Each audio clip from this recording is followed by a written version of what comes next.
chapitre 12. Alors, j'avais à cœur d'apporter ce passage-là ce matin, un passage qui a été écrit par l'apôtre Paul.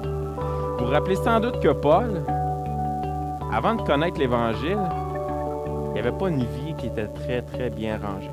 Paul était un des plus grands persécuteurs des chrétiens. Il était celui qui courait après eux autres, qui les faisait battre, qui les faisait mettre à mort. Il était très zélé pour ça. Il était celui qui allait de ville en ville pour les faire arrêter. Il était celui qui voulait semer la division parmi les chrétiens. Parce qu'il voulait que le nom de Jésus, qui était si influent, si présent, perde de son influence. C'est ce que Paul voulait. Et puis, heureusement, un seul homme ne peut pas diviser le peuple de Dieu. Et puis, malgré tout ça, ben c'est ça, Paul n'a pas réussi. Puis comme Tertullien, un des martyrs de l'Église, a dit dans quelques années, je pense 100 ans après Jésus-Christ, il a dit « Le sang des martyrs est la semence des chrétiens. » Et donc, comme Paul avait beau faire mettre à mort des chrétiens, faire persécuter des chrétiens, tout ce qui se passait, c'était le contraire. Les chrétiens avaient de plus en plus d'influence. Le nom de Jésus-Christ, au lieu de perdre de son influence, prenait de plus en plus d'influence. Et donc, Paul, finalement, a fait la connaissance de Jésus-Christ. D'une façon miraculeuse, Jésus s'est fait connaître à lui, puis il n'était plus un agent de destruction, mais il est devenu un agent d'unification des chrétiens, d'unification pour l'Église de Jésus-Christ. C'est donc dans cette optique-là que l'apôtre Paul a écrit la lettre aux Corinthiens. Le passage qu'on va lire ce matin, c'est l'apôtre Paul qui l'a écrit, parce que l'Église de Corinthe vivait différents problèmes, des problèmes internes et des problèmes qui les emmenaient vers la division. Et donc, on va lire ce matin. Vous allez voir, il y a beaucoup de versets, sûrement vous vous dites 12 à 27, ça va être long. Inquiétez-vous pas, à 1h15, on a terminé. Ah, c'est pas une joke. Non, c'est pas vrai. C'est une blague. Alors, le chapitre 12 et verset 12. Je ne l'ai pas mis à l'écran, donc tournez dans vos Bibles. Car comme le corps est un et a plusieurs membres, et comme tous les membres du corps, malgré leur nombre, ne forment qu'un seul corps, ainsi en est-il de Christ. Nous avons tous en effet été baptisés dans un seul esprit pour former un seul corps, soit juif, soit grec, soit esclave, soit libre, et nous avons tous été abreuvés d'un seul esprit. Ainsi, le corps n'est pas un seul membre, mais il est formé de plusieurs membres. Si le pied disait « Parce que je ne suis pas une main, je ne suis pas du corps », ne serait-il pas du corps pour cela? Et si l'oreille disait « Parce que je ne suis pas un œil, je ne suis pas du corps », ne serait-elle pas du corps pour cela? Si tout le corps était œil, où serait l'ouïe? Et si tout était l'ouïe, où serait l'odorat? Maintenant, Dieu a placé chacun des membres dans le corps comme il l'a voulu. Si tous étaient un seul membre, où serait le corps? Maintenant donc, il y a plusieurs membres et un seul corps. L'œil ne peut pas dire à la main, « Je n'ai pas besoin de toi », ni la tête dire aux pieds, « Je n'ai pas besoin de vous ». Mais bien plutôt, les membres du corps qui paraissent être les plus faibles sont nécessaires. Et ceux que nous estimons être les moins honorables du corps, nous les entourons d'un plus grand honneur. Ainsi, nos membres les moins honnêtes reçoivent le plus d'honneur, tandis que ceux qui sont honnêtes n'en ont pas besoin. Dieu a disposé le corps de manière à donner plus d'honneur à ce qui en manquait, afin qu'il n'y ait pas de division dans le corps, mais que les membres aient également soin les uns des autres. Et si un membre souffre, tous les membres souffrent avec lui. Si un membre est honoré, tous les membres se réjouissent avec lui. Et le verset 27, « Vous êtes le corps de Christ, et vous êtes ses membres, chacun pour sa part. » Avant d'aller plus loin, on va prier, on va demander l'assistance du Seigneur. Seigneur Dieu, on veut encore une fois te remercier pour cette matinée que tu nous donnes. Merci de nous avoir guidés jusqu'ici ce matin. Merci de nous avoir donné ce premier souffle de vie encore une fois. Notre vie entière dépend de toi. Si on est ici ce matin, c'est que tu veux parler à nos cœurs. On te prie que ta parole puisse avoir un effet dans notre cœur, qu'on puisse partir d'ici, puis qu'on veuille et qu'on mette en application ta parole. Sois avec nous, Seigneur. Aide-nous à découvrir les vérités de ta parole. Amen. Et donc, je commence en vous posant une question. Vous êtes-vous déjà senti comme si vous étiez seul? Comme si vous n'aviez pas de famille? Comme si vous n'aviez personne pour vous ramener à l'ordre lorsque vous en aviez besoin? Que vous n'aviez personne pour pleurer avec vous lorsque vous étiez triste? Est-ce qu'il vous est déjà arrivé de vous sentir comme si vous n'aviez pas de don, aucun talent? Vous sentir inutile, vous sentir sans but dans la vie? De regarder autour de vous puis de vous dire que vous ne serez jamais comme cette personne qui fait des super solos à la guitare. Ou cette personne qui rend service à tout le monde avec le sourire. Vous vous dites, je ne serai jamais capable d'être comme cette personne-là. Ou cette personne-là qui a toujours le bon mot d'encouragement pour les autres. Je ne serai jamais capable d'être comme cette personne-là. Est-ce que ça vous est déjà arrivé de vous sentir comme l'une de ces questions-là? Pour ma part, il m'est déjà arrivé de me sentir seul. Lorsque j'étais jeune, malgré que j'étais dans une famille de 8 personnes, j'ai longtemps cru que j'étais différent des autres, que je ne fitais pas avec le restant de la famille, que j'étais un peu le mouton noir de la famille. J'ai longtemps cru que je n'étais pas bon à grand-chose parce que je croyais que c'était l'école qui me disait qui j'étais, si j'étais bon ou pas bon dans la vie. Et comme je n'aimais pas l'école, par conséquent, je ne travaillais pas. Par conséquent, mes notes n'étaient pas bonnes. Et donc, ça m'amenait à me dire, je ne suis pas bon. Je ne sers à rien. Je suis différent des autres. J'ai cru longtemps être sans utilité dans la vie, même dans l'Église locale. Dans l'Église ici, j'ai été longtemps à croire qu'on n'a pas besoin de moi.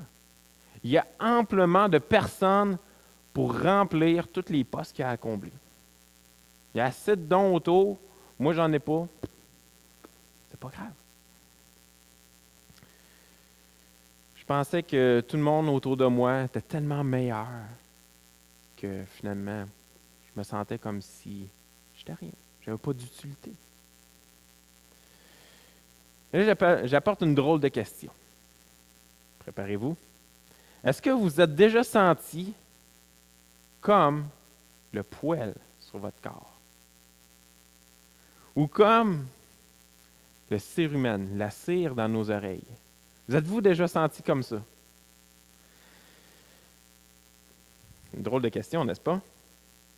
On a souvent l'impression que dans la vie, il y a des choses qui sont inutiles, telles que le poil sur notre corps, qu'on rase, qu'on arrache, ou telles que la cire qui se crée dans nos oreilles et qu'on enlève chaque semaine. On se dit que ces choses-là sont inutiles dans la vie. Donc, est-ce que vous vous êtes déjà senti comme le poil sur le corps ou comme la cire dans nos oreilles? Je vois ma femme qui est un peu gênée de mes questions en arrière.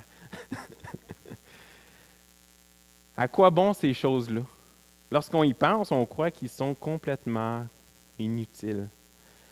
À quoi ça sert le poil sur notre corps? Et donc, j'ai fait une petite recherche. Il y a déjà certaines affaires que je savais, mais j'ai fait une recherche pour m'assurer. Et vous savez que le poil a différents rôles, a différentes fonctions pour le corps.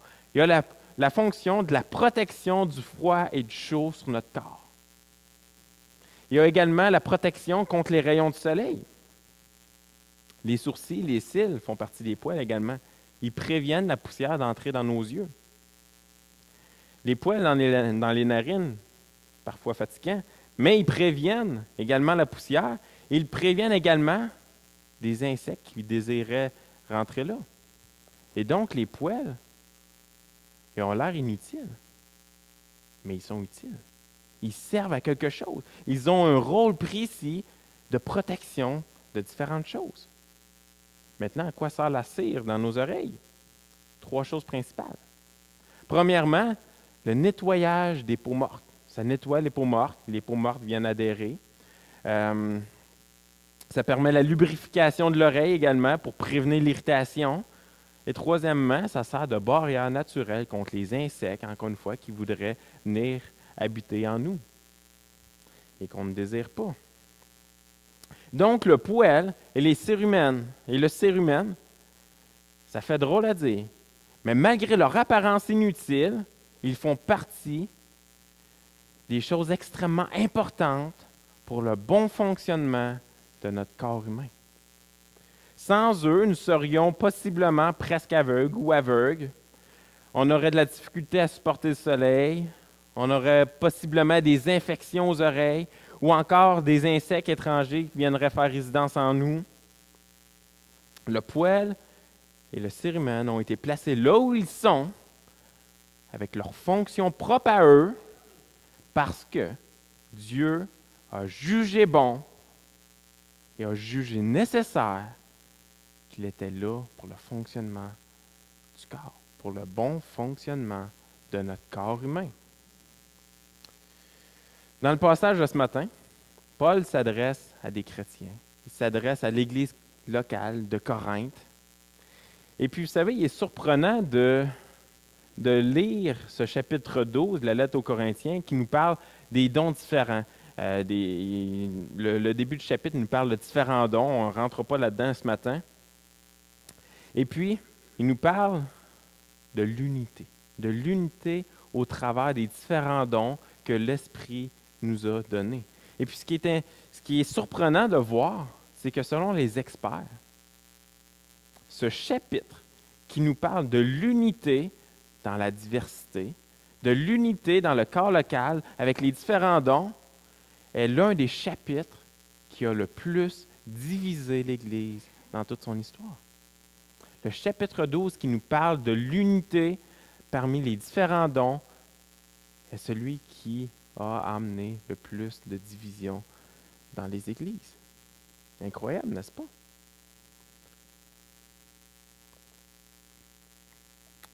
Et maintenant, on va décortiquer tranquillement versets 12 et 13. « Car comme le corps est un et a plusieurs membres, et comme tous les membres du corps, malgré leur nombre, ne forment qu'un seul corps, ainsi en est-il de Christ. Nous avons tous en effet été baptisés dans un seul esprit pour former un seul corps, soit juif, soit grec, soit esclave, soit libre. Nous avons tous été abreuvés d'un seul esprit. » Et donc, malgré le fait que dans le temps de Paul, les Juifs, les Grecs, les esclaves et ceux qui étaient libres étaient de catégories différentes, étaient de rangs sociaux différents, une fois qu'ils avaient mis leur foi en Jésus-Christ, une fois qu'ils s'appuyaient sur lui pour leur vie, l'Esprit Saint vient habiter en eux et c'est le même esprit chez chacun d'entre eux. Ce n'est pas un esprit qui offre plus de privilèges à l'un que l'autre à cause de leur statut. Lorsque vous mettez votre foi, lorsque vous appuyez sur Jésus-Christ, le même Saint-Esprit vient habiter en chacun d'entre nous. C'est le même esprit. On n'a pas un esprit différent. Pourquoi? Parce qu'on forme un seul corps. L'Église ici, on forme un seul corps. Les chrétiens, on forme un seul corps. On est différents. On a différentes personnalités, on a différents dons, mais on forme qu'un seul corps. Et qui est la tête de ce corps? C'est Jésus-Christ. Il est en train de bâtir son Église. Le verset 14 nous dit « Ainsi, le corps n'est pas un seul membre, mais il est formé de plusieurs membres. » L'Église, ce n'est pas le bâtiment dans lequel nous sommes en ce moment. Et puis, ça peut être facile de confondre ça parce que, après un certain temps, dans l'Église, on vient qu'à dire « Bon, ben, ce matin, je m'en vais à l'Église. » Et moi, personnellement, quand je dis ça, l'image qui me vient en tête, c'est le bâtiment. Je m'en vais à l'Église, je m'en vais au bâtiment. Peut-être les plus spirituels d'entre nous ce matin s'imaginent autre chose que le bâtiment. Pour ma part, c'est le bâtiment. L'Église locale, c'est le corps. Le corps, c'est nous tous ici rassemblés, tous les chrétiens ensemble, ceux qui ont placé leur foi en Jésus-Christ. Ce n'est pas le bâtiment. Paul nous dit donc que nous sommes tous ensemble, les chrétiens, le corps. Et chacun d'entre nous individuellement, nous sommes une partie de ce corps. Nous sommes un membre de ce corps. Sans exception. Un homme a déjà dit, je ne sais pas qui l'a dit, je n'ai pas la source, mais ça fait bien du sens. Il a dit, si vous voulez changer le monde, n'allez pas à l'Église. Si vous voulez changer le monde, soyez l'Église. n'allez pas à l'Église. Soyez l'Église. Je ne suis pas en train de dire de ne pas vous présenter ici ce matin. Je suis en train de vous dire que l'Église, ce n'est pas d'aller à un bâtiment. L'Église, c'est le corps. C'est le fait qu'on est rassemblés ensemble. Et on vit la vraie vie chrétienne que Dieu nous appelle à vivre en mettant nos dons au service les uns des autres.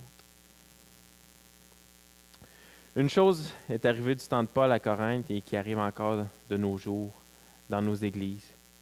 Versets 15 à 16. Sommes-nous en train d'handicaper le corps?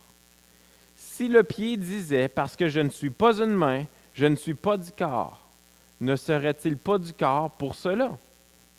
Et si l'oreille disait, parce que je ne suis pas un œil, je ne suis pas du corps, ne serait-elle pas du corps pour cela? Et donc, c'est aberrant ce que Paul dit, parce que ça ne semble pas être logique. Pourtant, les deux versets suivants font référence à un problème que Paul faisait face et que nous-mêmes on fait face aujourd'hui. Comme je vous l'ai mentionné tantôt, quand j'étais jeune, je croyais avoir aucun but dans la vie parce que je ne considérais pas avoir des dons quelconques, des dons qui allaient vraiment servir à quelque chose. Savez-vous ce que ça l'amène de croire ça? Ça nous amène à croire que l'on est inutile, qu'on ne sert à rien. De croire que notre vie n'a pas de but. De croire que l'on ne possède pas de dons significatifs. Ça nous amène à être passifs et à être inactifs. De croire que je suis sans utilité, c'est comme si, du jour au lendemain, mes yeux décident qu'ils se sentent inutiles. Qu'est-ce qui va arriver? Si mes yeux décident qu'ils sont inutiles, tout mon corps devient handicapé parce que je vais devenir aveugle. Mes yeux ne rempliront plus la fonction pour laquelle ils ont été placés sur mon corps. De la même manière, l'Église locale, l'Église ici à Shawinigan, si vous êtes de ceux qui se croient sans importance, si vous êtes de ceux qui se croient sans utilité, que vous vouliez ou pas, vous êtes en train d'handicaper le corps entier. Parce que vous êtes un membre de ce corps à part entière. J'ose même dire que parfois, ce n'est pas le fait de se croire sans don ou sans utilité qui nous amène à être passif, à être inactif. C'est la peur de l'engagement. On a peur de s'engager. On a peur d'échouer. On a peur de se planter. On a peur de ne pas être à la hauteur. Sachez seulement une chose. Nous ne serons jamais qualifiés pour quoi que ce soit. C'est Dieu qui va nous qualifier. On ne va pas à Christ de nous-mêmes. On ne va pas à Dieu de nous-mêmes. On n'est pas capable. On n'apporte rien à Dieu. C'est Dieu qui nous fait le don de sa grâce et qui, par son esprit, nous donne des dons à chacun. Vous savez, Dieu, dans sa parole, tellement plein d'exemples, mais Dieu a choisi un homme qui s'appelle Moïse pour faire sortir son peuple de l'esclavage de l'Égypte. Moïse était incapable de parler directement à Pharaon. Ça lui a pris quelqu'un d'autre. Il ne se sentait pas capable. Il ne se sentait pas à la hauteur. Et Dieu l'a utilisé quand même. Dieu a choisi un berger de troupeau pour vaincre un géant et le faire devenir un grand roi d'Israël. On parle de David. Dieu a choisi Pierre, un gars impulsif, pour être son disciple et devenir un grand missionnaire, faire de grandes choses. Dieu a choisi Paul, le plus grand persécuteur des chrétiens. Il l'a utilisé pour en faire un missionnaire, pour en faire celui qui allait écrire quasiment la moitié du Nouveau Testament. Et pourtant, il faisait mettre à mort les chrétiens. Est-ce qu'ils étaient qualifiés? Non. C'est Dieu qui les a qualifiés. Attendons pas d'être qualifiés avant de mettre au service du corps nos dons que l'Esprit a déposés sur chacun d'entre nous sans exception. Vous faites tous partie du corps, pas seulement en théorie, mais de façon pratique.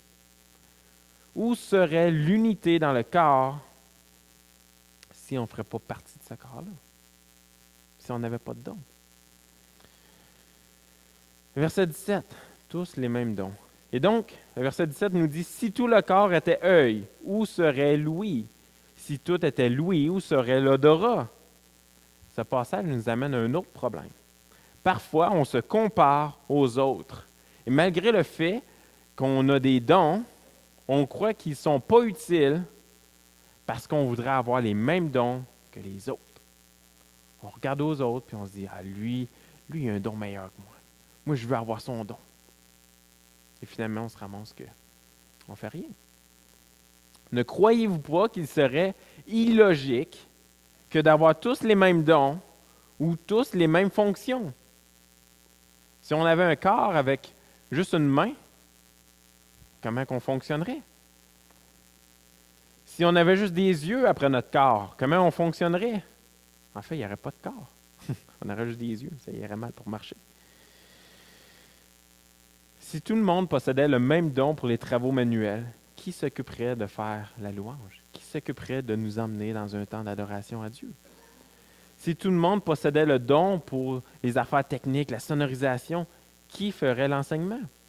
Si tout le monde possédait le don ou les habiletés de prendre soin des enfants en haut à la garderie, à la pouponnière, qui servirait le café pour montrer l'hospitalité à tous ceux qui rentrent? Si tout le monde avait les mêmes forces, qui prendrait soin de nos faiblesses?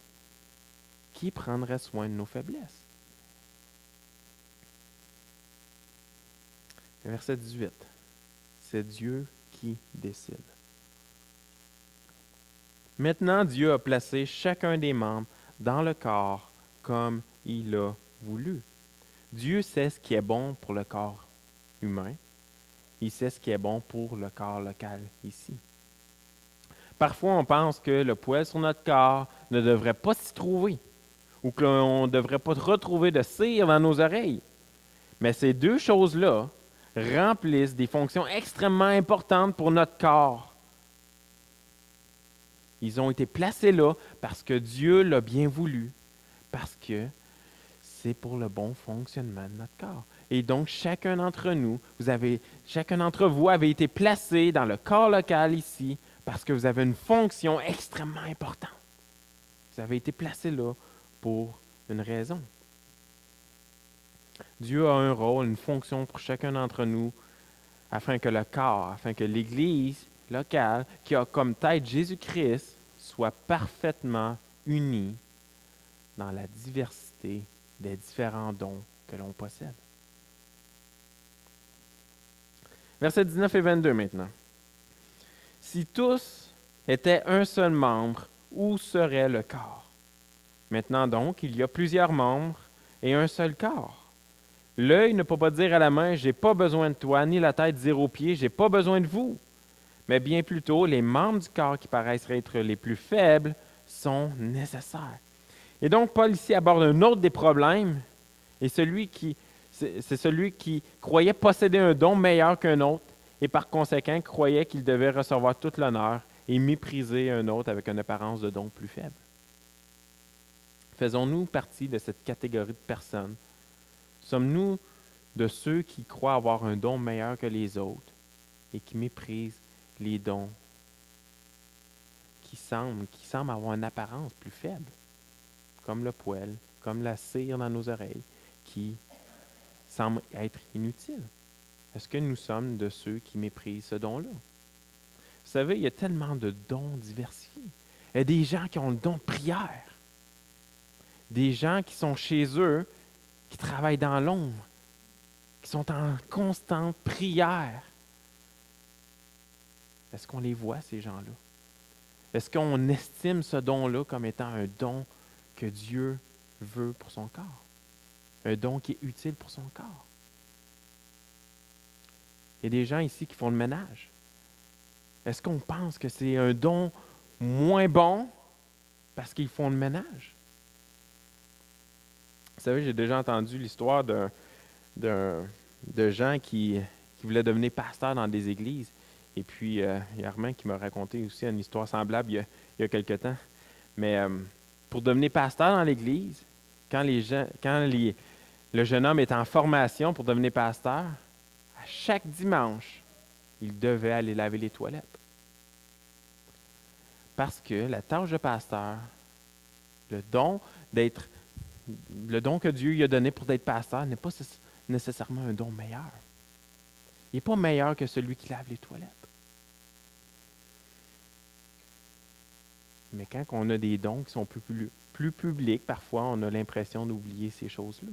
On oublie que Dieu accorde la même importance à chaque personne, à chaque don. Chaque don a son utilité pour le bon fonctionnement du corps.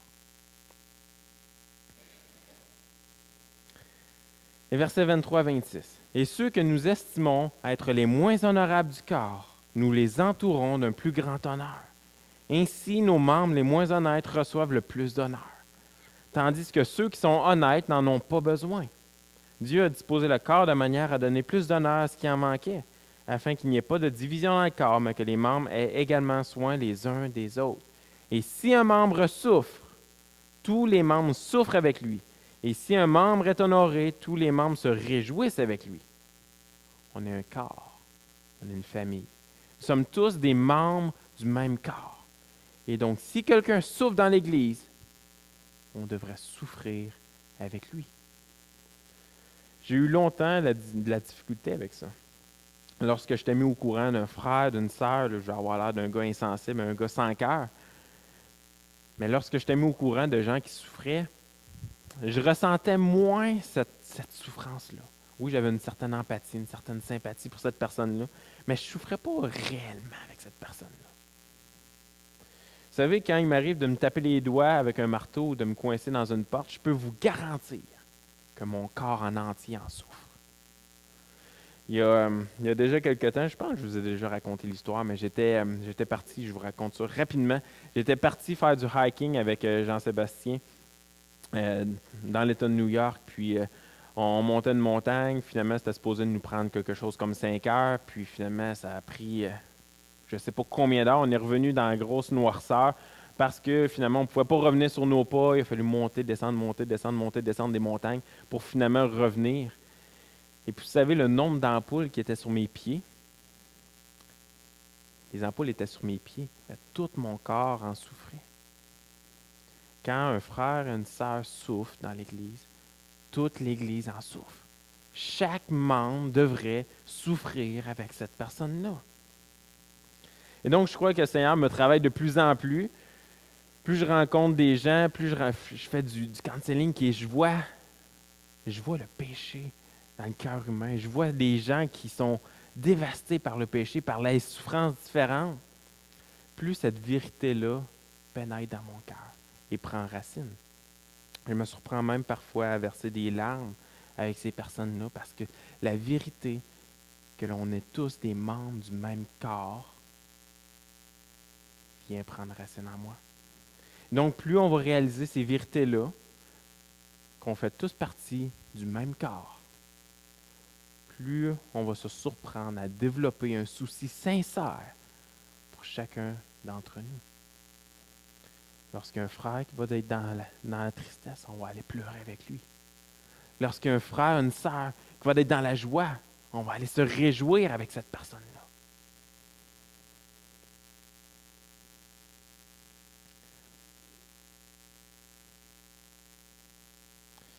Vous êtes le corps de Christ et vous êtes ses membres, chacun pour sa part.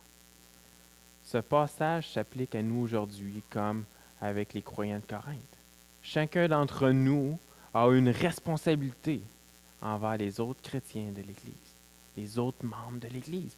Chacun d'entre nous possède un don ou des dons qui sont complètement utiles pour le corps de Christ.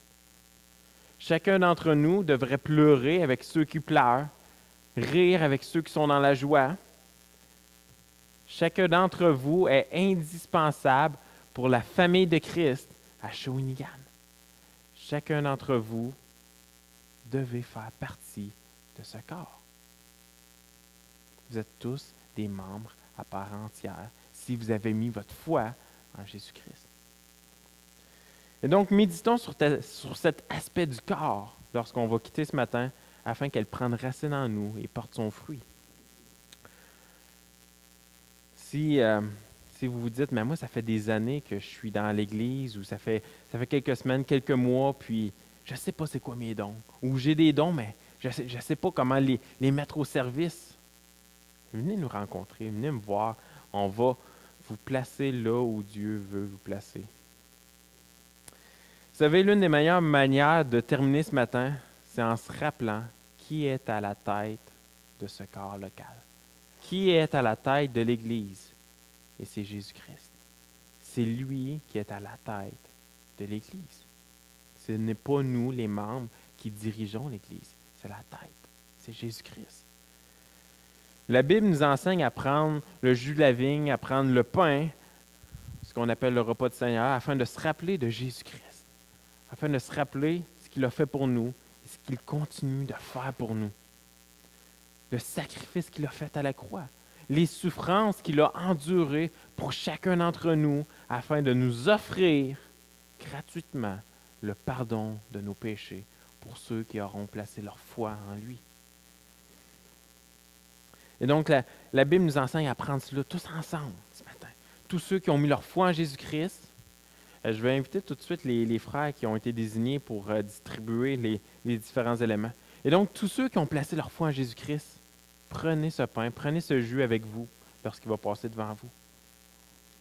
Si vous n'avez pas mis votre foi encore en Jésus-Christ, peut-être que c'est les premières fois que vous mettez le pied dans une église, demandez à Dieu, criez à lui, priez qu'il vienne vous toucher, qu'il vienne préparer votre cœur. De nous-mêmes, on n'est pas capable d'aller à Dieu. Et peut-être que ce matin, vous le cherchez. Si vous êtes ici ce matin et que vous n'avez pas mis votre foi en lui, c'est qu'à quelque part, vous le cherchez. Vous cherchez Dieu. Et criez à lui. Demandez-lui de venir toucher votre cœur. J'aimerais que, avant de prendre les éléments, qu'on puisse terminer avec un passage qui nous rappelle de qui est à la tête de l'Église, qui nous rappelle de ce grand sacrifice que Jésus-Christ a fait pour nous, pour l'Église, pour le corps. Ésaïe 53. Alors, je vous invite à tourner ceux qui voudraient, sinon je vais vous en faire la lecture. Ésaïe 53. J'inviterai également le groupe de louanges pour un dernier chant par la suite. Donc, Ésaïe 53. Qui a cru ce qui nous était annoncé? Qui a reconnu le bras de l'Éternel? À partir du verset 2. Il s'est élevé devant lui comme une faible plante, comme un rejeton qui sort d'une terre desséchée. Il n'avait ni beauté, ni éclat pour attirer nos regards, et son aspect n'avait rien pour nous plaire. Méprisé et abandonné des hommes, homme de douleur et habitué à la souffrance. Semblable à celui dont on détourne le visage, nous l'avons dédaigné. Nous n'avons fait de lui aucun cas. Cependant, ce sont nos souffrances qu'il a portées. C'est de nos douleurs qu'il s'est chargé. Et nous l'avons considéré comme puni, frappé de Dieu et humilié. Mais il était blessé pour nos péchés, brisé pour nos iniquités. Le châtiment qui nous donne la paix est tombé sur lui. Et c'est par ses meurtrissures que nous sommes guéris. Nous étions tous errants comme des brebis, chacun suivait sa propre voie. Et l'Éternel a fait retomber sur lui l'iniquité de nous tous. Il a été maltraité et opprimé. Il n'a point ouvert la bouche. Semblable à un agneau qu'on mène à la boucherie, à une brebis muette devant ceux qui l'attendent. Il n'a point ouvert la bouche. Il a plu, le verset 10 nous dit, il a plu à l'Éternel de le briser par la souffrance. Et vous savez, Seigneur Jésus est venu sur terre. Il est venu mourir en sacrifice pour chacun d'entre nous. Chacun d'entre nous. Il suffit de placer notre foi en lui. Comme je mentionnais tantôt, on ne peut pas aller à lui nous-mêmes. C'est Dieu qui vient nous chercher. Implorez-le, criez à lui, que le Seigneur vienne vous chercher. Que le Seigneur vienne toucher votre cœur. Que vous puissiez être un des membres de ce corps qui a la tête, Jésus-Christ. C'est lui qui dirige le corps. Une fois cela est fait, Dieu nous donne à chacun des dons. Et des dons qu'il veut qu'on mette au service les uns des autres. Parce que présentement, il est en train de construire son Église. Alors, j'aimerais vous donner la possibilité ce matin d'être dans la prière. Donc, pour ceux qui voudraient prier à haute voix, si vous voulez implorer le Seigneur, si vous voulez crier à lui pour le pardon de vos péchés, qui viennent toucher votre cœur, vous pouvez le faire ce matin. Si vous voulez que le Seigneur vous montre quels sont les dons qu'il vous a donnés, priez-le. Prenez ce temps ce matin aussi, si vous voulez demander pardon à Dieu pour des péchés dans vos vies, si vous voulez simplement le louer, le remercier pour le sacrifice qu'il a fait pour chacun d'entre nous. Je vous offre la possibilité, puis je vais terminer avec un mot de prière, puis par la suite le groupe de louanges termine.